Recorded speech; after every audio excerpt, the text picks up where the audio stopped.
Ok, buenas noches a todos. Un gusto una vez más reunirnos con estos likes, que la verdad es que para mí es un placer y también tener a Nico una vez más en estas charlas que nos gusta y nos apasiona un poco conversar y básicamente sobre dolor. Nico, ¿cómo estás? Buenas noches. Bien, mire, buenas noches. Un gusto saludarlos a todos. Qué bueno que se hayan metido. Aquí en Chile son las 10 de la noche, pero la idea era contarles un poquitito de lo que se viene, porque nos falta mucho para el curso que está organizando Miguel. Voy a estar con ustedes en menos de un mes, si Dios lo permite. Así que la idea es contarles, obviamente, qué temas vamos a tocar, si tienen alguna inquietud o en el fondo quieren saber de qué se va a tratar. Obviamente la idea es que hagan preguntas. Si ya tienen formación en dolor y han aprendido cosas junto a Miguel y las distintas formaciones que ha brindado, entonces va a ser más fácil aún porque este curso no es específicamente para recién egresados o para expertos, sino que más bien trata de que todo lo que ya sabes lo puedas pulir un poquitito más para que tu práctica profesional mejore. Así que Así vamos a es. hablar de Y, eso. y hoy día, un poco para contextualizar, según la OMS, los 17 de octubre se celebra el Día Mundial de la Lucha contra el Dolor, ¿no? O sea, a ver, vamos a ver, ¿por qué crees, por qué es de tan importante que la OMS dicte un día o dictamine un día como para eh, tener en perspectiva, poner en perspectiva el dolor? Bueno, sabemos que es un problema que afecta a gran parte de la población y la verdad es que en diferentes partes del mundo ya están tomando cartas en el asunto. Yo diría que los australianos tienen una visión bastante evolucionada de lo que hay que hacer o en la dirección en la que tenemos que nosotros ir.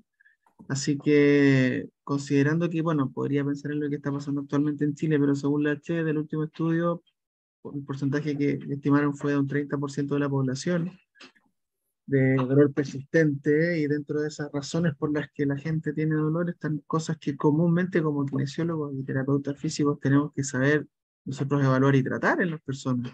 El dolor lumbar, la artrosis de cadera, la artrosis de rodillas son quejas sumamente comunes. El dolor de hombro también, dependiendo del lugar en el que estén atendiendo. Obviamente puede variar un poquitito la población de pacientes que tienen, pero se repiten más o menos esas cosas también.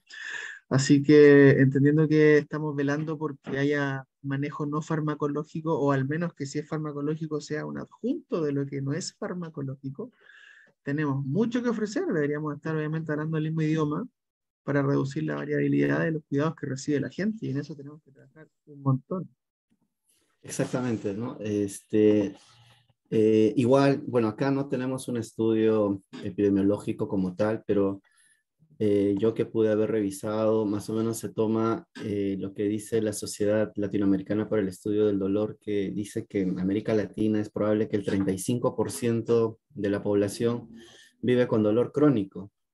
Y haciendo un cálculo de nuestro país, que más o menos somos 33 millones, 35% vendría a ser 11 millones de personas que viven con dolor crónico y que lamentablemente no son gestionados de manera adecuada, ¿no? Entonces, ahí viene un tema de cuánto los profesionales de la salud están capacitados en dolor. Y un poco esto, bueno, yo sé que has hecho cursos, además eres doctor en fisioterapia, has llevado muchos cursos sobre dolor. ¿Cuál crees que es el tema de la inconveniencia en que los fisioterapeutas o kinesiólogos, y en especial cualquier profesional de la salud, no actualice los conocimientos de dolor? Bueno, yo creo que la verdad es que muchas veces pasa por el desconocimiento derechamente, porque han recibido una formación y se quedaron con eso.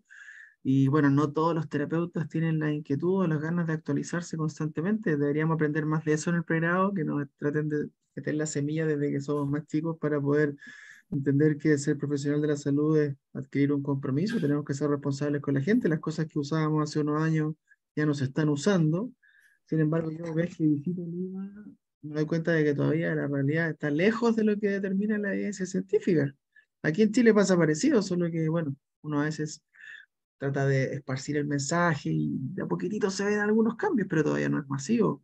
En Chile son también miles y miles de kinesiólogos Nuestra sociedad científica musculoesquelética, con suerte, somos ciento y un poquito más. Entonces, no puedo decir que todavía se ha masificado, pero al menos yo creo que esos que sí se están actualizando se dan cuenta de lo relevante que es, porque además lo ven reflejado en sus resultados en la práctica profesional. Entonces la gente te va a mirar distinto, te va a decir cosas, por ejemplo, como que, ¿por qué nunca antes me explicaron esto? ¿Por qué siempre antes estuve en la camilla planchado todo el tiempo? Y ahí te das cuenta de lo frustrante que puede ser, porque los colegas no hablamos todos el mismo idioma.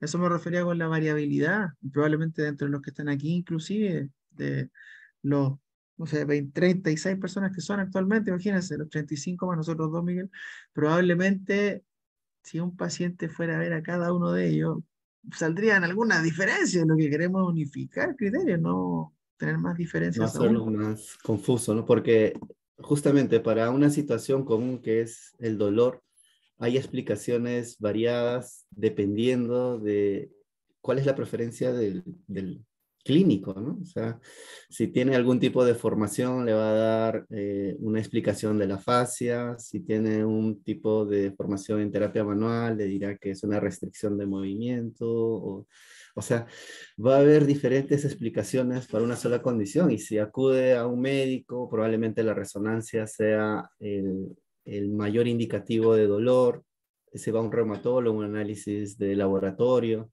pero solamente para una condición, ¿no? Que es el dolor. Sí, bueno, por lo mismo, si queremos reducir esa variabilidad, de partida estamos tratando de alinearnos con lo que dice la IASP, ya por lo menos que como la entidad que a nivel mundial respalda todo esto. Pero bueno, mira, te voy a compartir un segundo la pantalla, Miguel, porque para que los colegas sepan también, este mensaje que nosotros tratamos de distribuir, lo que Miguel ha tratado de promover en la terapia física peruana desde hace hartos años, y lo que yo también he tratado de formarme y capacitarme, está de la mano de todas estas entidades reconocidas a nivel mundial. No es solamente la IASP, también es la Confederación Mundial de Terapeutas Físicos, también es la norteamericana, que es la APTA, la Sociedad Británica de Dolor, la Americana de Dolor, la Australiana de Dolor, o sea, esto es de todo el mundo. Pero aquí no hay nada latinoamericano, eso sí, ese es el único problema. Tenemos que hacer algo para que aparezcamos acá después nosotros, probablemente. O sea, esto de que el dolor no sea sinónimo de daño, de saber cuál es la definición actual, de cómo eso se puede llevar a la práctica para que tu paciente lo entienda, eso juega un rol finalmente en el desenlace de lo que le pasa, porque la gente quiere saber qué les pasa y quieren que los ayudes, no que les dicte una sentencia, que es lo que lamentablemente muchas veces reciben cuando van al profesional de la salud. Y entonces ahí importa mucho la forma como se comunica, ¿no? O sea, cómo explicas los hallazgos, tanto clínicos o en resonancias o en laboratorio. Importa mucho cómo das el mensaje, ¿no? Así es. Bueno, pensando en eso, creo que, bueno, eso se quede aquí como en los que están mirando este live o esta conversación en Suma ahora, porque el curso que yo voy a dictar ahora, a pesar de que es de evaluación y razonamiento clínico basado en evidencia, no es de pruebas especiales, no es de una estrategia única para evaluar, pero sí vamos a revisar un mapa de ruta de evaluación, de pasos ordenados. Hay veces en que puedes tomar atajos, pero tiene lógica el por qué sean esos pasos ordenados. Para que tú también entiendas cómo interpretar las pruebas. Obviamente tenemos que hablar un poquito de razones de probabilidad y algo de estadística clínica va a haber de por medio, porque eso también le da más coherencia al mensaje de si es que usamos o no algún tipo de prueba adicional. Pero muchas veces en los casos más complejos tenemos que migrar a una evaluación que es low tech, es mucho más conversación, menos aparato, menos tecnología y no necesariamente pruebas especiales, porque ya entiendes que en realidad la explicación de lo que le pasa a la gente va por otro lado, te empiezas a alejar de los tejidos en realidad. Bueno, en ese mismo discurso te voy a mostrar esto. Esta ya pues la mostré yo en una clase reciente, Miguel, solamente para que veamos esto de la visita al fisioterapeuta, no al kinesiólogo en su caso en particular. Cuando el paciente recibe la indicación, porque nosotros estamos por ahora siendo países no de acceso directo, desafortunadamente todavía. Exacto. Esperamos migrar a eso en un futuro no muy lejano, pero el paciente fue al médico, le prescribieron hacer kine, de cierta forma eso le da esperanza, es como que recibe una instrucción, o sea, alguien me va a poder ayudar. Pero finalmente puedes ir al médico porque te duele la espalda, pero cuando después vas al fisioterapeuta, ahora no solamente te duele la espalda, sino que ahora sales con un problema de un músculo, de un tendón, de una fascia, de un hueso, ni siquiera entienden lo que te pasa. Y eso se aleja claramente de lo que hoy día se recomienda. Se supone que el paciente en estudios cualitativos se ha medido esto ya. El paciente lo que quiere es que le expliquen de forma más sencilla para entender qué le pasa. Por otra parte, quiere saber cuánto tiempo le va a tomar. O sea, eso es un indicador de pronóstico. No hace falta que le hables tan en lenguaje técnico, pero dependiendo de las condiciones comunes, nosotros deberíamos manejar algunos plazos, por lo menos. Exacto. En Conocer un cuanto hay poco la una historia natural de la epidemiología, la enfermedad, historia, ¿no? sí, obviamente. Hay casos de dolor de espalda agudo que se recuperan sin tratamiento y deberías saber filtrarlo porque así como hay casos que necesitan tratamiento, hay otros que no, en los que van a malgastar recursos y tiempo. Simplemente es tratar cosas que no necesitan tratarse. Entonces, bueno, eso a veces a los pacientes igual les puede generar cierto grado de incertidumbre.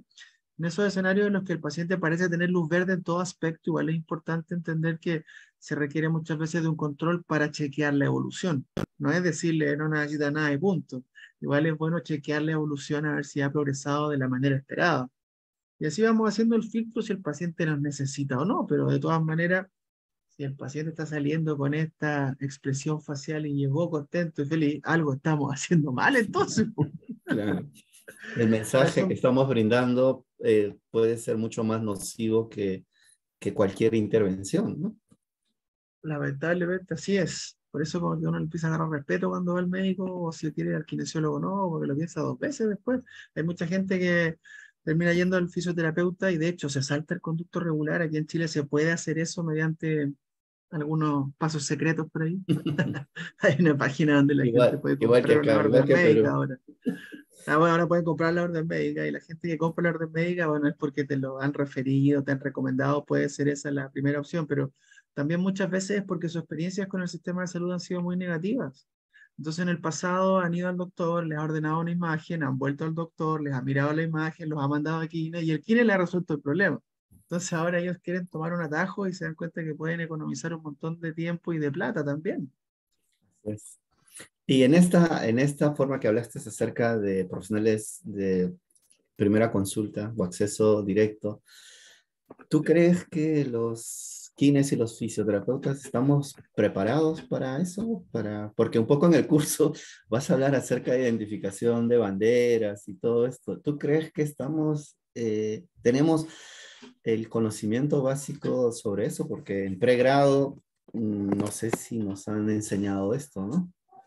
No, lamentablemente no nos han enseñado eso con el énfasis que deberían haberlo hecho probablemente. Y cuando le preguntas a un kinesiólogo por bandera roja, lo único que te va a decir es dolor nocturno, baja de peso sin causa aparente y se van a quedar ahí, con la sospecha de que es cáncer. Pero no entienden que el contexto importa mucho y que a veces, dependiendo de la condición que sospechas, hasta haber tenido un trauma, puede ser interpretado como una bandera roja. Entonces, de eso se trata la diferenciación como del doctorado clínico que hacen en Estados Unidos, porque tú estudias 2 años más con el que aprendes un poco más de screening médico, de cuándo es importante referir, además de otras cosas de farmacología, imagenología y cosas así.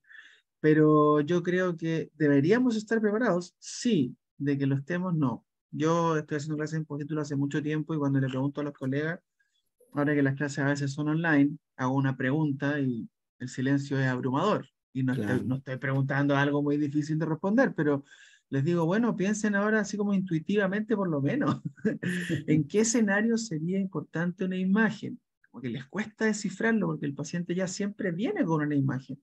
Así En es. realidad, para nosotros lo más valioso debería ser saber identificar cuándo hay que decir, oye, este escenario, esta persona necesita otra cosa Así o es. tengo que monitorear los cambios, bueno, cuando es un cambio de un paciente que tiene una fractura, el traumatólogo quiere ver la consolidación ósea, en ese escenario, por supuesto que también hay una justificación detrás.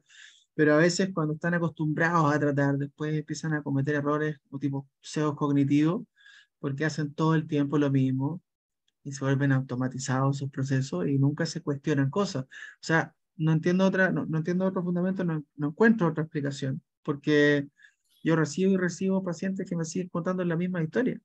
¿Por qué ese Claro, kinesiólogo en 7 sesiones nunca me preguntó si estaba mejor? O sea, tú podrías decir claro. eso es como, en realidad es mostrar interés genuino por el que está ahí pidiendo ayuda. O sea, si tú lo ves que está sufriendo, que cada vez que te va a ver sale peor de lo que llega, algo estás haciendo no tan bien. Así es. Claro, porque también hay que saber que no toda bandera roja es sinónimo de no atención, ¿no? Porque la suma de varias banderas rojas realmente te dará pues una situación en particular, pero si puedes gestionar de una manera adecuada, con control, con evaluaciones periódicas, también puedes llegar a una resolución adecuada, ¿no? Bueno, y eso igual es importante porque, por ejemplo, cuando le haces la pregunta a los terapeutas físicos de cuándo interpretas una bandera roja realmente como algo peligroso, cómo lo vas a comunicar, nunca nadie nos ha enseñado a hacer eso. Entonces, de Exacto. eso se trata este curso también, porque a mí muchas veces en las redes sociales y en correo me preguntan los colegas y cómo tienen que hacer un informe, cómo comunico esto. Bueno, finalmente yo me doy cuenta que uno puede ir encontrando aliados en el camino, hasta médicos aliados, nutricionistas, psicólogos, con esa gente es con la que tienes que quedarte, sobre todo si es que hay un lenguaje más unificado. Y yo cuando envío un informe no le envío un detalle de qué movilizaciones de técnicas manualice, Claro, le porque, hablo de la persona, de claro, cómo llegó porque la igual persona. al final, quizás ese profesional no entiende, ¿no? Pero si entiende el informe de la persona, de lo que la persona relata, sí va a ser un lenguaje más homogéneo. Sí, bueno, por lo menos entre colegas igual trato de a veces hablar de algún otro tecnicismo si le estoy refiriendo a alguien, a un paciente, por ejemplo aquí en regiones de Chile o algo así, igual le cuento en un informe, un correo o no sé, hasta un mensaje de audio si es posible, qué ejercicios estaba haciendo la persona, cómo llegó y cómo está hoy en día, por qué se tuvo que ir para allá y por qué lo estoy refiriendo. Son cosas bien sencillas, ¿eh? No es física cuántica. Así es. Y lo mismo Y con los médicos, si queremos hacer uso de un lenguaje universal, lo que dice el informe, la impresión diagnóstica, nosotros deberíamos ser capaces de entenderlo también. Lo que no eso, ¿no? entendemos Porque, es lo del medio. claro, porque a veces nos guiamos de los resultados de los informes y no vemos a la persona, no evaluamos a la persona y a veces las personas quieren comunicar otras cosas, ¿no? No fueron entrevistados adecuadamente, simplemente les derivaron inmediatamente una imagen y al final no termina siendo la respuesta a lo que ellos querían escuchar. Y el clínico se basa eh, en esos resultados y empieza a hacer un tratamiento basado en un resultado, ¿no? Lamentablemente, bueno, hoy día sabemos más que nunca que la verdad es que la imagen en realidad sí es relevante cuando dicta el curso de un tratamiento, pero cuando el paciente ya fue referido a terapia física con una imagen en la que ya tiene un diagnóstico, eso fue lo que dictó la imagen, que ahora vaya a fisioterapia, entonces ya no te va a decir a ti ahora qué hacer, tienes que evaluar a la Exactamente, persona para saber qué hacer.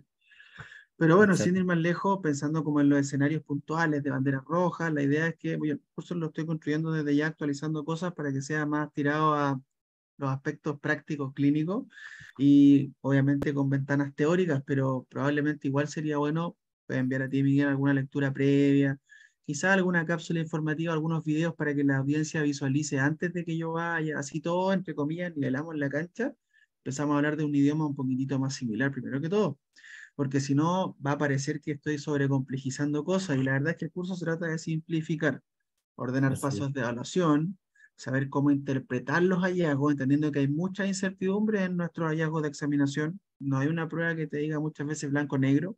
Tienes a gente que tiene dolor de espalda y, no sé, el test de elevación de pierna estirada es positivo, pero eso no significa que No tenga una dice nada. ciatalgia. Entonces, Claro. ese tipo de cosas para saber cómo interpretarla es algo que me gusta poner mucho hincapié. Y estoy seguro que es algo que me diferencia porque lo he aprendido con el tiempo y con algunos otros colegas, obviamente investigadores, pero el cómo comunicar los hallazgos de la examinación, que eso es rarísimo que lo haga el profesional de la salud.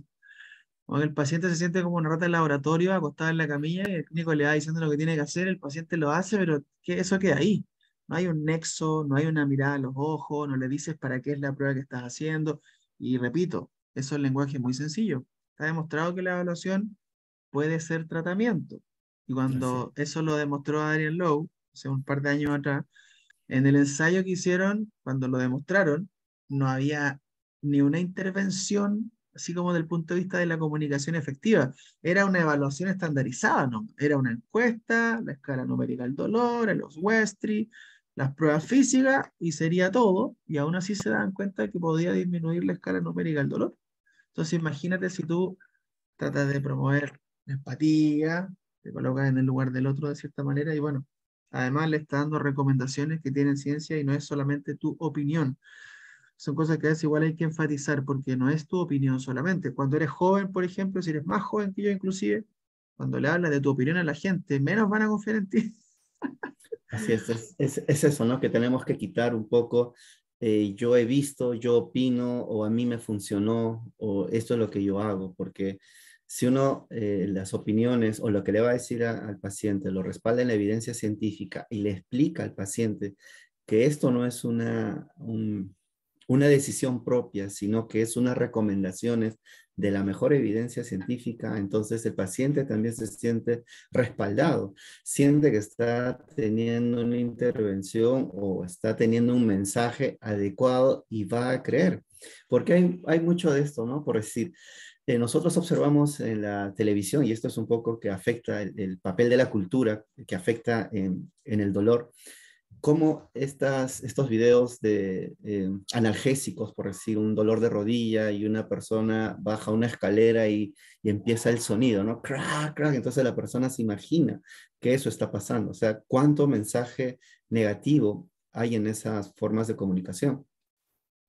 Bueno, ahí está la importancia de entender el impacto que tienen nuestras palabras y a veces también el uso de una imagen, si es que es una imagen así como radiológica, una resonancia, algo así, eso te puede salir ahí el tiro por la culata si estás usando eso para educar finalmente, porque puede finalmente tener un efecto nocegogénico en la gente. Así que yo la verdad es que no uso, pero prácticamente nunca la radiología. Cuando sí uso algo relacionado a los exámenes complementarios para educar es cuando uso el informe y la gente no entiende qué diablos dice, y yo se lo trato de traducir a un idioma más amigable y también obviamente cambiándole un poco el significado que habitualmente tienen las palabras. O sea, dice cambios degenerativos, cambios normales del envejecimiento, curva lordótica acentuada, tiene la espalda un poquitito más arqueada que la mayoría de la gente. Es muy común.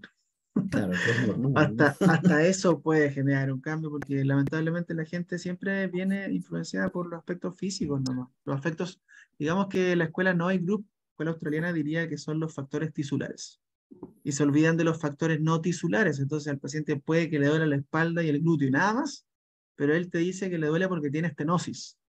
El cuadro clínico de estenosis es bien diferente a eso, pero Claro. eso fue lo que le explicaron, eso fue lo que dice el diagnóstico, eso es lo que dice la imagen. Entonces después es difícil sacarle esa palabra o esa idea de la cabeza a la persona, pero se puede. Claro, y ahí viene un poco la educación, ¿no? O que no es solamente transmitir conocimientos, sino cambiar las creencias y las conductas, ¿no? ¿Y cómo afecta estas creencias en el dolor? ¿Cuánto impacto se le da a las creencias en la evaluación? Porque un poco Bueno, que no estamos, disculpa, no estamos muy eh, muy familiarizados en evaluar creencias, ¿no? O sea, no es parte de lo que hacemos en la evaluación porque siempre buscamos lo físico, nada más. eso lamentablemente es algo que ocurre en el día a día prácticamente en toda la clínica, pero en este curso igual van a aprender a modificar algunos de esos aspectos porque a veces perdemos tiempo en cosas que podrían destinarse en realidad a algo más valioso. Y, por ejemplo, puedes obtener un montón de información valiosa con las encuestas de resultados, cuestionarios de lápiz y papel, y después con la entrevista, a veces más que con evaluaciones tan detallistas de pruebas ortopédicas que hoy día se han vuelto innecesarias en un sinnúmero de condiciones. Bueno, mira, te voy a dar una perla clínica. Te voy a copiar esta diapositiva porque esta es de un diploma. Entonces, no puede ser exactamente igual. Tengo que cambiarle algunos textos, algunas cosas, algunos colores por lo menos, Para que para lo que después observen no bien. me digan nada. Sí, para que no digan nada después. Me va a salir pillado que estoy compartiendo contenido con otras fuentes. A ver, formato del fondo. Ocultar formato del fondo. Ya, ahí sí. Ahora voy a compartirte la pantalla un segundito para que la gente que está mirando esto se lleve realmente a algunas perlas clínicas, que eso yo sé lo que le interesa a muchas personas. Aquí aparece la cita aquí abajo, en todo caso, del autor Benjamin Smith.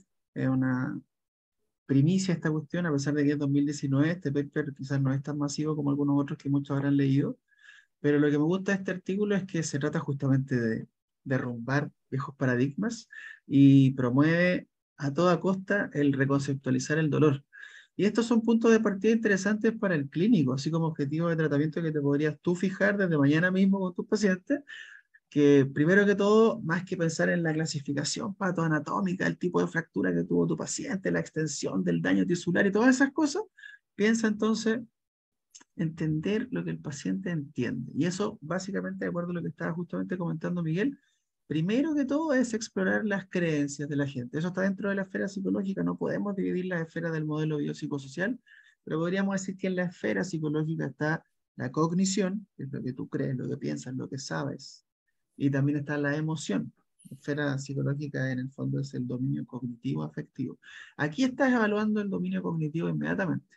¿Por qué crees que te duele? Y lo más probable, la mayoría de las veces, es que el paciente que ya tiene un diagnóstico médico te diga algo relacionado a los factores tisulares. Pero en las personas que tienen dolor persistente o que nunca han tenido un trauma y de repente empezaron a desarrollar un cuadro medio extraño, aquí te puede llegar una gran sorpresa, porque a la gente le preguntas por qué crees que te duele y algunos de ellos te van a decir, yo creo que estoy muy sedentario, yo creo que estoy durmiendo mal y estoy estresado porque no he hecho ejercicio. Si te están diciendo eso, no la cagues con hablarles de anatomía ahora, porque ya te están preparando el terreno para el éxito. Así es. Pero lamentablemente nosotros después nos quedamos con el diagnóstico patanatómico solamente.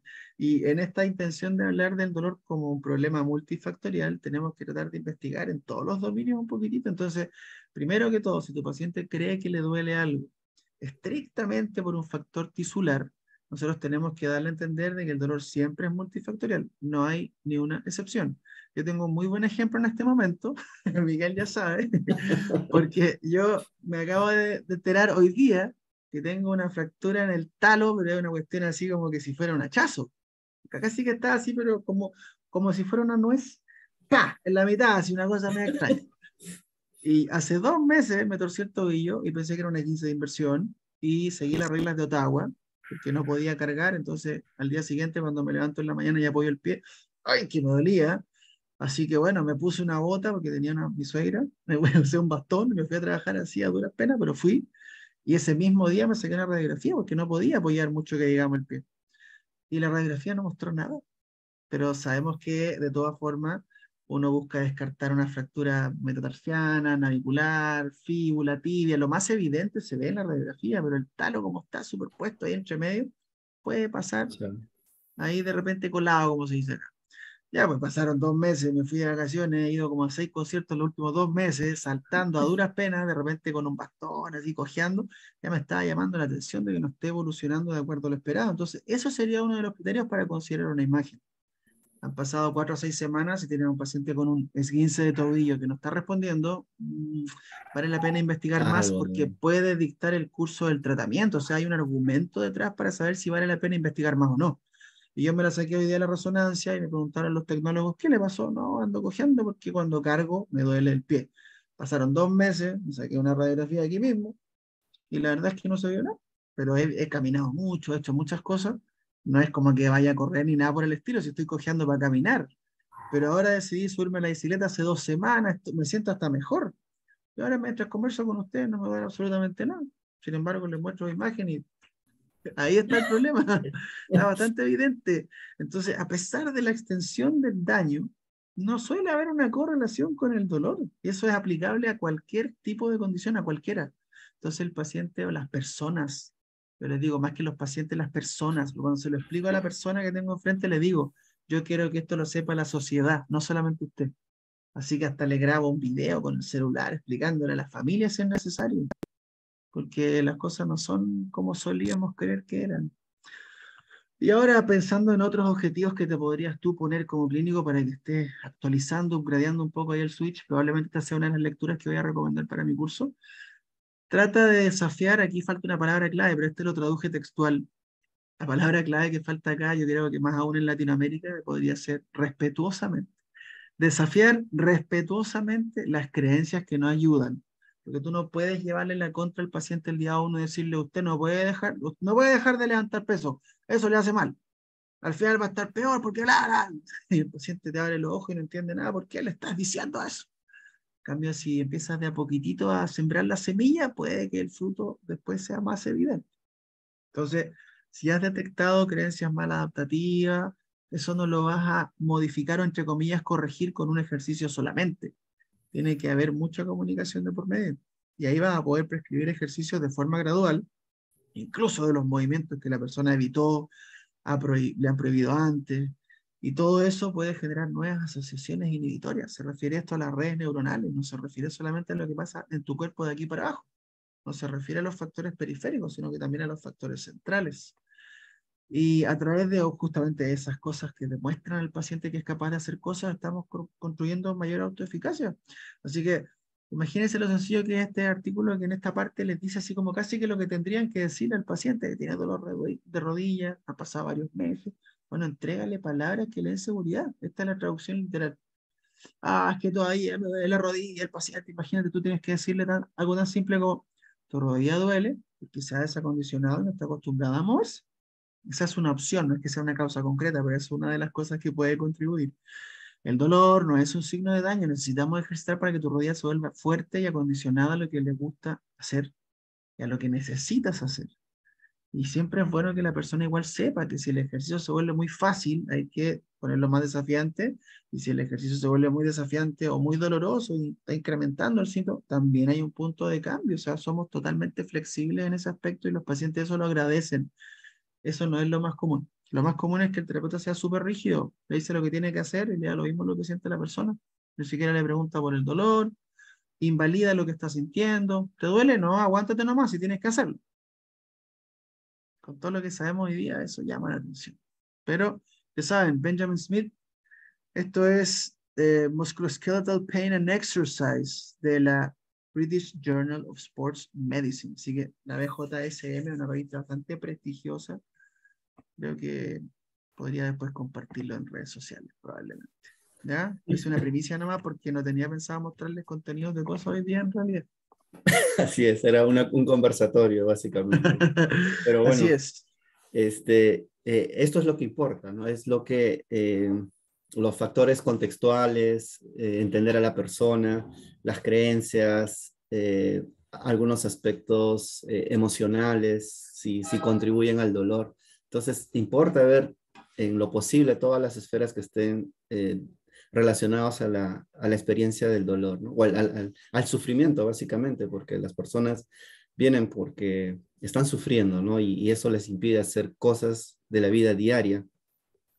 Y entonces hacia eso uno tiene que apuntar. Y bueno, el curso creo que va direccionado hacia eso, ¿no? A primero hacer un razonamiento clínico adecuado. Si te está hablando de dolor, entender que el dolor es multifactorial y que a veces puede estar relacionado con el tejido y otras veces no directamente relacionado con el tejido.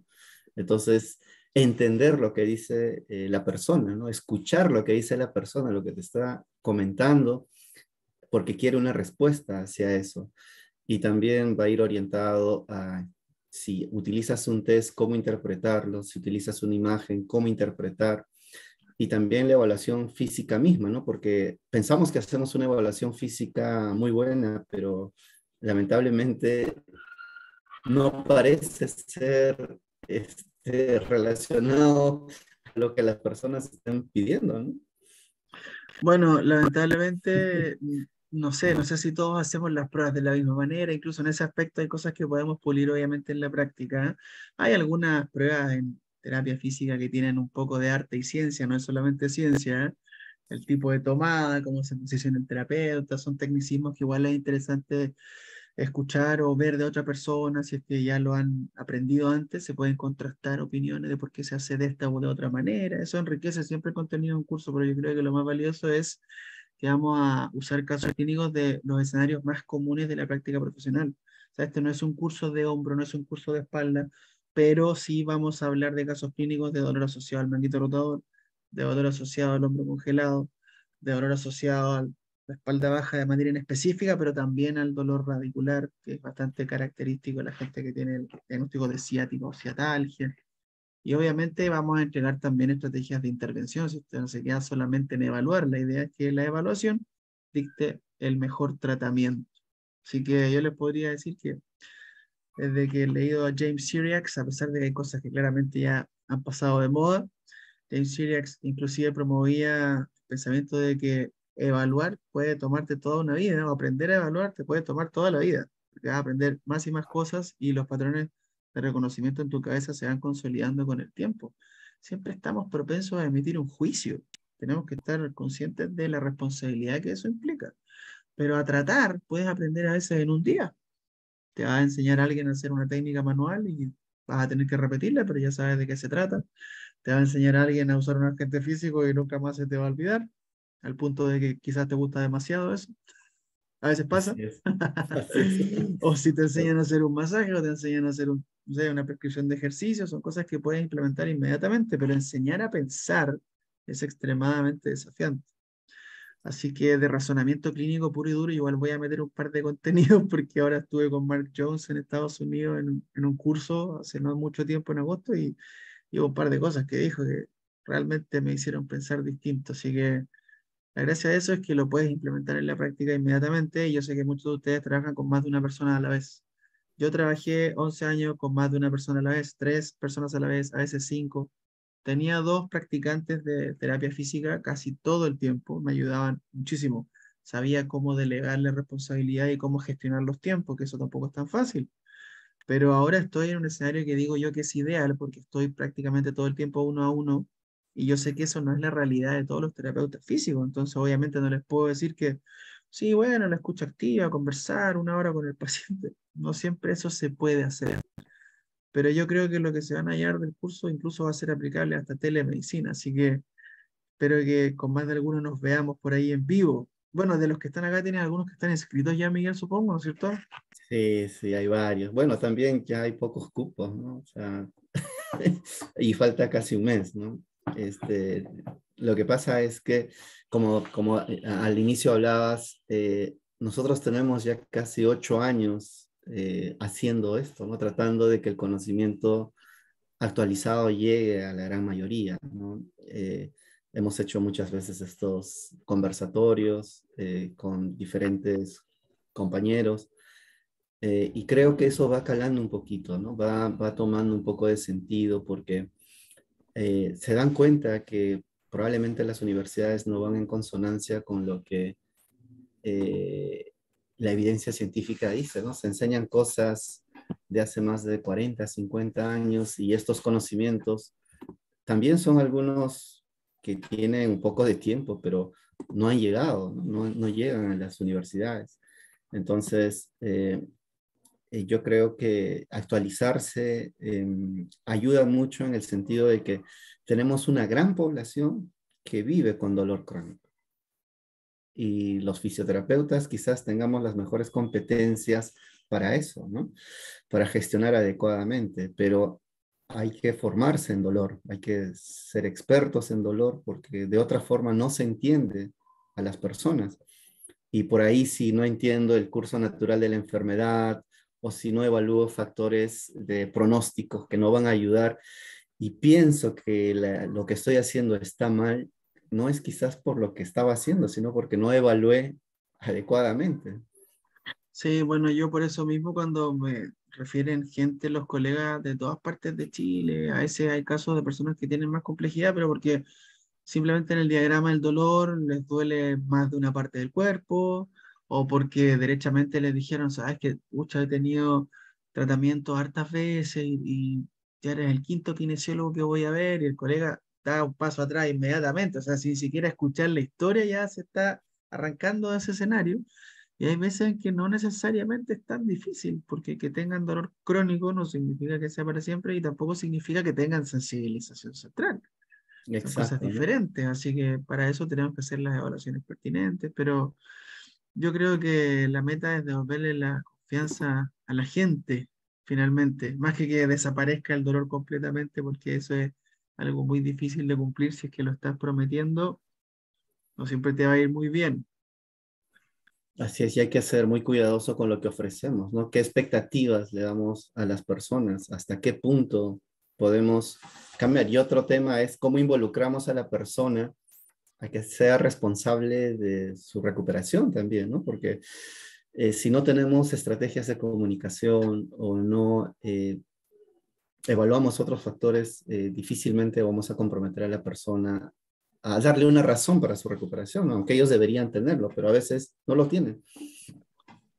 Lamentablemente hay muchos mensajes prohibitivos y después más encima con lo que nosotros tenemos que decir a los pacientes les genera incertidumbre porque hay una incoherencia entre lo que dice un médico, lo que dice el terapeuta, que seas más activo, que no hagas cosas. Entonces, con mayor razón hay que ser bien coherente desde la examinación en adelante.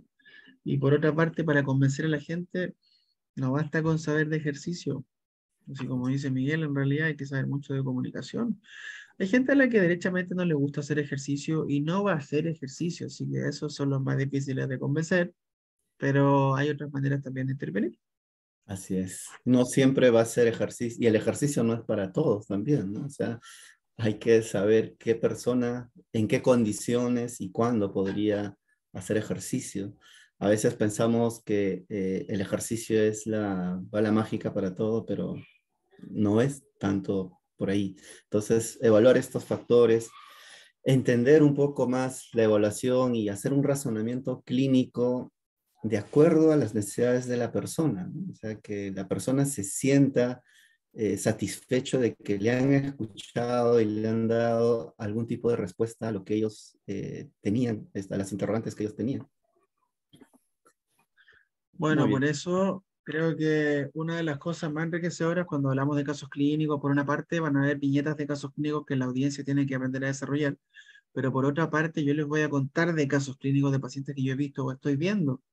Y todo ese reconocimiento de patrones hace que sea más fácil después en tu futuro también razonar de una manera distinta. Porque, bueno, Miguel, llevamos años en esto, pero aún así en los cursos presenciales se nos acercan siempre los colegas a preguntar cosas que uno dice, pero ¿cómo? ¿Qué has estado prestando atención estos 2 días o no? Claro, es que es un poco difícil también, ¿no? A Es muy veces no hay un difícil. acompañamiento a eso, pero el lenguaje tiene que ir, ¿no? O sea, también acá viene la retroalimentación. Uno tiene que ser autodidacta, leer los artículos, buscar formas de actualizar sus conocimientos, a profundizar, porque los cursos nos dan una gran ventana, quizás la experiencia clínica, ¿no? O sea, el hecho de que el día a día que se hace, pero no se puede abarcar en un curso de 2 días todo lo que se puede saber acerca del dolor, ¿no? O sea, Sí, es muy es difícil. Bueno, pero por lo mismo creo que es importante ver lecturas complementarias al menos una semana así antes y es. sobre todo que haya alguna actividad de por medio, o sea, que ustedes con lápiz y papel estén escribiendo un listado de cosas que les gustaría que sean respondidas durante el curso y por otra parte también que tomen nota de lo que están mirando porque la única forma de consolidar ese conocimiento es prestando realmente atención. Y a veces uno envía lectura o un videíto y lo ven así como de reojo y finalmente no llegan con nada avanzado y la idea es que le saquemos el mayor partido posible a esos 2 días. Así es. Bueno, ¿alguien tiene alguna pregunta? Porque, bueno, la charla era media hora, ya vamos casi por la hora. Y si seguimos hablando, nos quedamos un poco más. ¿Alguien tiene alguna pregunta? ¿Quiere hacer algo? Puede levantar el micrófono directamente y Sí, aprovechen, colegas. aprovechen un poco si quieren preguntar algún tema específico, mm, que les gustaría un poco ver en el curso también, o preguntar de qué más se trata el curso. Sí, me gustó eso. Podríamos hacer una encuesta de repente hasta por Instagram de qué le gustaría o qué no puede faltar en el curso. Así Porque es. de acuerdo a sus expectativas y a lo que tienen en mente, yo puedo hacer modificaciones respectivas, obviamente. Pero como les digo antes, si están pensando en adquirir mejores herramientas para la gente que a veces por alguna razón no está evolucionando como creemos, en esos escenarios, personas con hombro congelado, por ejemplo, personas con dolor asociado al manito rotador, con epicondilalgia, con dolor de espalda irradiado, con dolor de cuello irradiado, con dolor en la rodilla asociado a dolor síndrome del patelofemoral o problemas meniscales, esas cosas hoy día ya están demasiado estudiadas como para no saber qué hay que hacer. Y Así si es. no sabes qué hay que hacer es porque quizás o se ha complejizado mucho el cuadro o porque en realidad es tiempo de referirlo a otra persona que sí sepa. Pero la idea es que todos tengan las herramientas para saber tratar esas condiciones porque va a ser lo que más se repite en la práctica profesional. Claro, un poco el diagnóstico diferencial, ¿no? Tratar de saber qué es lo que voy a hacer y no simplemente tirar la moneda y decir, bueno, esto está bien y si no va bien, le cambio. Sí, bueno, yo creo que tú, Miguel, tienes un montón de experiencia también. Obviamente tienes casos de pacientes que han tenido una respuesta, pero realmente que parece como que fuera un milagro y que uno mismo se agarra la cabeza y dice, aquí, ¿qué diablos pasó? No lo sé, no lo entiendo. Porque yo también fui informado creyendo que había que tratar a la gente 10 sesiones, 3 veces a la semana, y llegaba gente Así con es. lumbago y con irradiación, y vamos colocando el calor y la corriente, y no veía cambio, no entendía por qué se iban mejor, pero volvían igual, o después quería que hagan algún movimiento y después volvían peor, y no entendía nada. Ahora que lo veo así en retrospectiva. Claro, bueno, todos hemos venido del mismo camino, ¿no? Todos hemos hecho eso, hemos tenido que pasar por eso y tuvimos la suerte bueno, pues chocarnos con otras personas, leer otras cosas y un poco darle sentido a lo que queremos hacer, ¿no? Porque la verdad es que a veces ha sido muy frustrante no poder ayudar a las personas. Me recuerdo hace poco una paciente después de 10 años vino y fue operado 3 veces por una hernia lumbar y yo le dije, bueno, si hubiera sabido un poco de lo que ahora puedo saber, quizás te hubiera orientado de una mejor manera, ¿no? Quizás no hubieras pasado por las cirugías. Pero bueno, eso era lo que en ese momento uno estaba inmerso con los conocimientos que tenía, ¿no? Entonces, el desconocimiento hace daño. Entonces, Lamentablemente así es, pero también te va a pasar a veces que los pacientes, inclusive habiendo hecho cosas que eran, entre comillas, vistas como vieja escuela, si se también, acuerdan de cómo lo hiciste sentir, igual van a volver a ti. O sea, así es. si fuiste buena persona, si los trataste bien, si demostraste algún tipo de interés, aunque haya hecho puras boludeces, igual te van a apreciar como terapeuta físico, y eso es lo que nos Así tenemos es. que dar cuenta. Los resultados dependen más de nosotros que de nuestras técnicas, Así es. de cómo somos. Y Eso a es lo más, veces eso es lo más los duro. clínicos estamos muy enfocados en la técnica, ¿no? ¿Cuál es la técnica? ¿Cuál es el método? ¿Qué hago con el paciente? Bueno, esto es un poco darle la vuelta simplemente a ver lo inicial que puede resultar más que importante que el tratamiento, ¿no? Entonces, y ahí detenerse, ¿no? Que es algo que lamentablemente no estamos preparados dentro de nuestro plan de estudios. Y si observamos los cursos siempre están orientados al tratamiento, al hacer. Y todavía a veces te dicen, pa, el paciente que mira cómo se mueve y todo esto, y al final cosas que biológicamente no son posibles, ¿no? María, María Lamentablemente. tiene una pregunta. A ver, María, ¿puedes abrir tu micrófono, por favor? María Cecilia. Sí, sí, sí. Buenas noches, Miguel. Buenas noches, Nicolás. Encantada Un de gusto. estar presente y la verdad que sí va a ser sumamente interesante. Voy a estar presente. Y yo creo que es de mucha importancia la llegada al paciente, definitivamente. Y también considero que es muy importante y creo que muy frustrante cuando uno trabaja para una entidad, ¿no, Miguel? Porque como que a uno lo limitan a un protocolo y como que todo está ya enlatado y empaquetado para ciertas patologías y no se va más allá, como dice Nicolás, investigar, a ir más allá de cómo puede ser cada caso tan distinto y simplemente va acompañado de toda la curiosidad y la investigación, el criterio que uno pueda tener como fisioterapeuta o como profesional de salud. Gracias. Gracias, María. Creo que ahí, Nico, estas barreras, ¿no? Esas barreras que todos lo compartimos. Sí, es bastante común escuchar eso aquí también. En todo caso, en Chile hay muchas veces barreras desde el punto de vista organizacional o jerárquico, que lo que dice la indicación pareciera ser que también tiene que ver con la percepción del clínico a veces, que creen que si no hacen lo que dice la indicación no les van a mandar más pacientes. A veces pasa eso, pero a veces directamente también la jerarquización es muy fuerte y puede pasar realmente eso. Aquí en las clínicas más grandes de Chile, lamentablemente, pacientes van pasando de un agente físico en otro y un par de clínicos marcan la diferencia en lo que comunican o a veces en comunicarles que en ese sistema no nos pueden ayudar mucho, pero venga a verme la consulta y ahí sí lo voy a atender. Bueno, no es lo ideal, Claro. Pero Lamentablemente pasa, eso ¿no? suele pasar. Bueno, yo creo que eso igual se puede modificar tratando de llegar más a los médicos, demostrándoles que estamos muy bien preparados para poder ayudar a la gente. Yo lo he conseguido recién ahora, este año y el año pasado, acercándome más a fisiatras, a médicos de estilo de vida, a psicólogos, he hecho charlas gratuitas, montones de cuestiones de live, y eso como que me está abriendo puertas con doctores.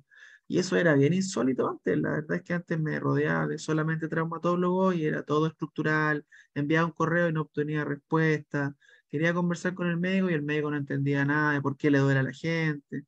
Más de una oportunidad no tenían explicación de respecto a cosas de dolor, porque es un modelo estrictamente estructuralista el de los traumatólogos, lamentablemente. Son pocos los que son un poquito más actualizados. Claro, ahí también tiene mucho que ver lo que hacemos nosotros, ¿no?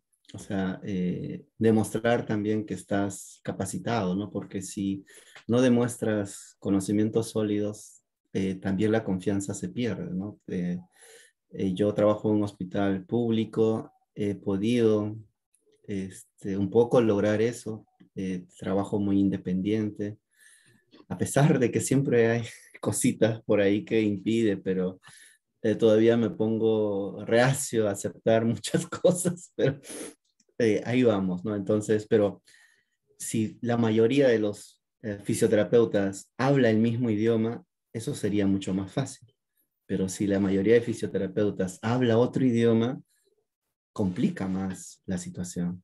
Entonces, por eso es que la actualización es, independientemente sea donde sea, es necesaria para nosotros como profesionales, para crecer profesionalmente. Entonces, ahí también hay algo de mea culpa, ¿no? Ruth levantó la mano y para ir cerrando. Buenas noches, Miguel. Muchas gracias. Muchas gracias, el colega también. Quería saber cuál es su opinión en relación a los dolores neuropáticos crónicos en pacientes con diabetes. Muchas gracias.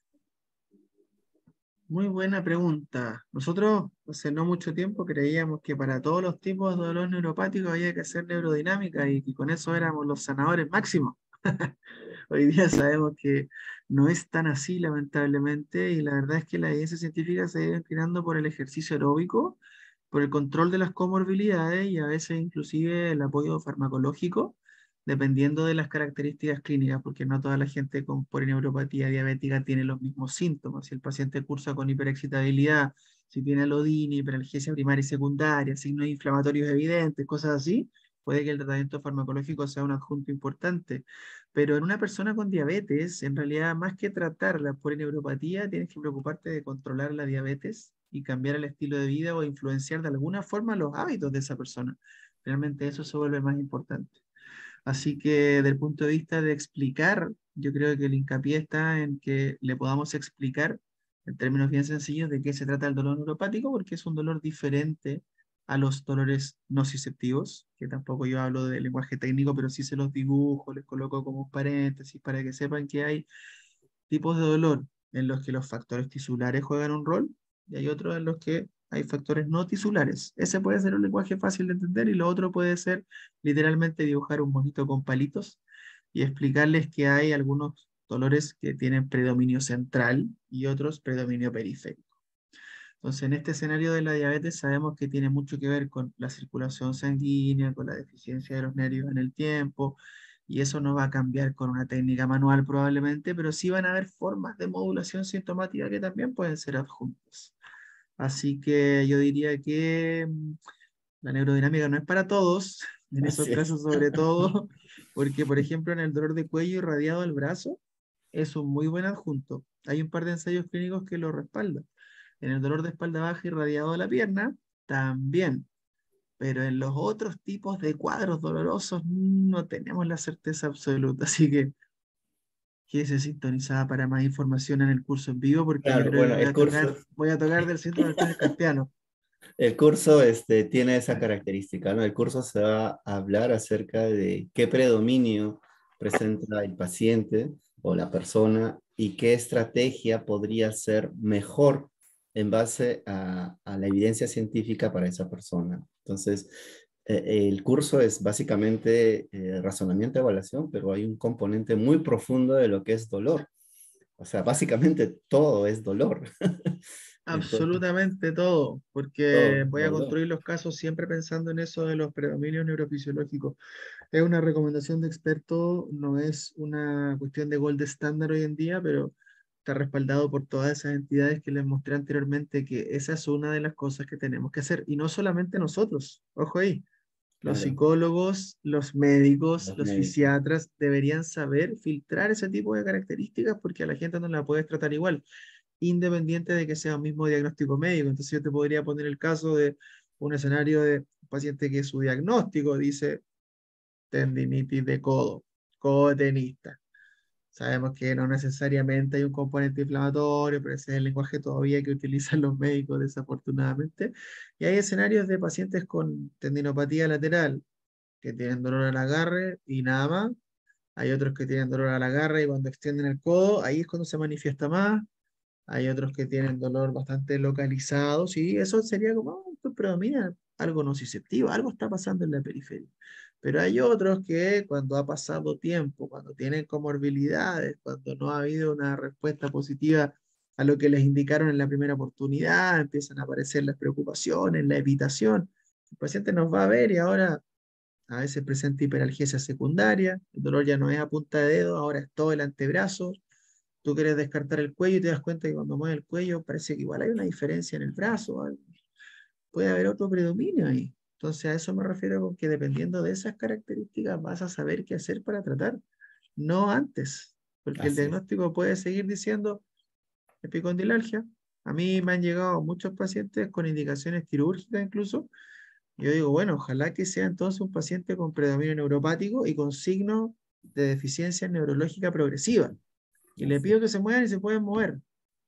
Le evalúo los reflejos y están normales. El Obvio. problema es que tienen dolor intenso, que les duele, los limita, pero a veces con el tiempo y dependiendo si el dolor es tolerable, eso puede mejorar también.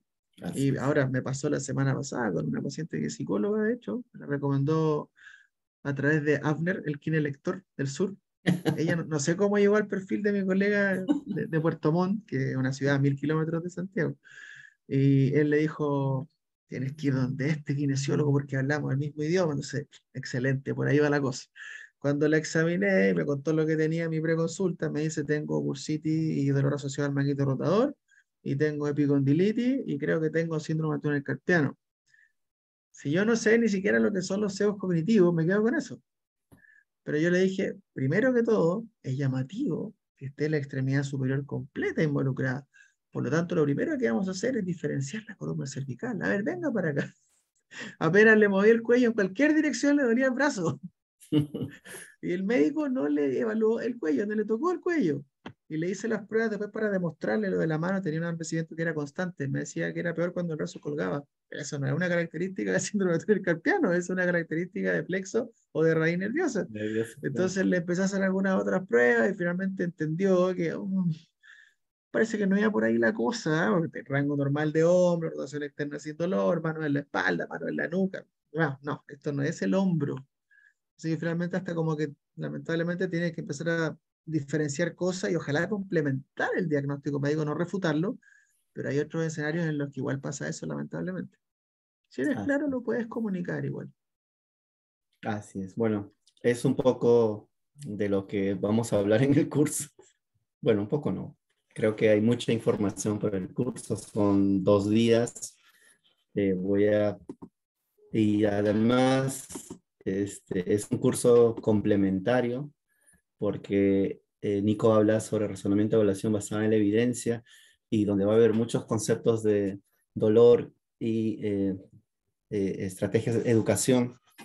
Y Iván hablará luego sobre cómo implementar el ejercicio justamente para estas personas con dolor persistente, ¿no? O sea, de cómo uno puede utilizar las herramientas de educación y ejercicio de una manera adecuada. Entonces, es una mini formación. Creo que se van a llevar un buen, eh, un buen conocimiento de ambos cursos. Sabemos que los dos son excelentes profesionales. Trabajan en esto. Eso es lo bueno, que enseñan lo que hacen. Y creo que esto tiene un valor agregado. Entonces, quien quiera inscribirse a los cursos, quedan muy pocos lugares, pueden hacerlo, me pueden contactar y les mando la ficha de inscripción. Y así también tienen una oportunidad de estar con nosotros y conversar y conocernos un poco más, ¿no? Y saber a qué estamos yendo. Así es. Espero conocerlos por allá. Les aseguro que el curso de Iván va a ir en completa concordancia con lo que voy a ir a hablar yo. Nosotros igual nos conocemos, él está en Temuco, que igual es una ciudad a 800 kilómetros de Santiago, pero somos amigos hace varios años y yo le puedo inclusive compartir mi material para que sepa qué es lo que toqué y si se meten a las dos cosas se van a dar cuenta que hay un hilo conductor. Porque yo me voy a centrar en el razonar, en el dolor, en el evaluar, y él se va a centrar en el prescribir ejercicios para diferentes condiciones, así que puede ser hasta complementario. Una buena Así. oportunidad y si tienen preguntas, repito, creo que es una buena idea, Miguel, que a los que están inscritos, ojalá una semana antes del curso me envíe un mail, te voy a pedir ahí que hagamos una encuesta, algo así, para saber qué les gustaría aprender, cuáles son los escenarios comunes que enfrentan en la clínica, y yo de esa manera voy midiendo el mensaje. Así es, para ser un poco de acuerdo a lo que quieren escuchar, ¿no? Pero siempre va a pasar a lo que es en general, lo que observamos el día a día en la clínica. No es un curso volado, sino es un curso aterrizado a la clínica, que al lunes puedas aplicarlo en los pacientes y empezar a ganar la experticia haciendo esto, ¿no? Así es, de Nico, eso se trata. siempre es un placer escucharte. Gracias por dar esta charla. La verdad es que te considero un gran amigo. Felicitaciones por todo lo que haces. Me alegra saber que eres un gran comunicador de información en Instagram. Síguenlo en Instagram a Nico. Los que no lo conocen, Nico está en Instagram nada más, no está en Facebook. Van a recibir mucha información ahí de lo que está hablando. Lo habla todos los días, siempre está posteando cosas. Ahí también está, ahí está el, el, ¿qué es? Para ingresar al Instagram. Sí, en la cuenta de Instagram. El La día lunes cuenta hago de una Instagram. cajita de preguntas, así que si tienen alguna duda, quizás no quisieron preguntar acá o les da vuelta alguna idea, van a tener hasta probablemente mañana en la mañana, porque esas cajitas de preguntas, esas historias duran 24 horas, pero yo ahí siempre coloco los lunes para fomentar la participación de la gente, que me hagan la pregunta que se les ocurra y yo voy eligiendo las cosas y voy contestando. Así que Así es. espero que nos veamos pronto y gracias a ti, Miguel, por la oportunidad. Siempre es un gusto conversar ¿No? contigo y saludarte también. Así que nos veremos pronto para unos Nos pisco vemos pronto sour y un para poco de comer reflexión. anticuchos y pisco sours. Eso, dicen que el pisco sour es bueno para las fracturas del talo. Así es que tomaremos entonces mucho pisco sour acá. Espero llegar en mejores condiciones. Quizás me van a tener que ahí mirar con un bastoncito y una botita, no sé todavía. Yo creo que parece que para allá Bueno, va la hay que integración. esperar, hay que Sí, esperar. igual hay que Gracias, mantenerse Nico, en Muchas calma, es muy gracias gracias. importante. a De nada, amigo, todos. mucho gusto. Muchas gracias a todos por unirse a esta charla. Y bueno, los que quieran información del curso saben mi número telefónico o lo dejo acá antes de que nos vayamos. Sí, Pueden después de esta escribirme. conversación yo creo, Miguel, que voy a volver a compartir la historia respecto a la información del curso para que se metan ahí a tu cuenta y te manden mensajes y así se llenen Así rápido es, esos asientos que van quedando. así es. Separen su lugar que ya no hay mucho. Ok, Bien, nos vemos, Nico, un Miguel. abrazo. Buenas Cuídate noches. mucho. Chao, gracias a Buenas todos. Nos noches. vemos. Que Buenas descansen. noches. Que tengan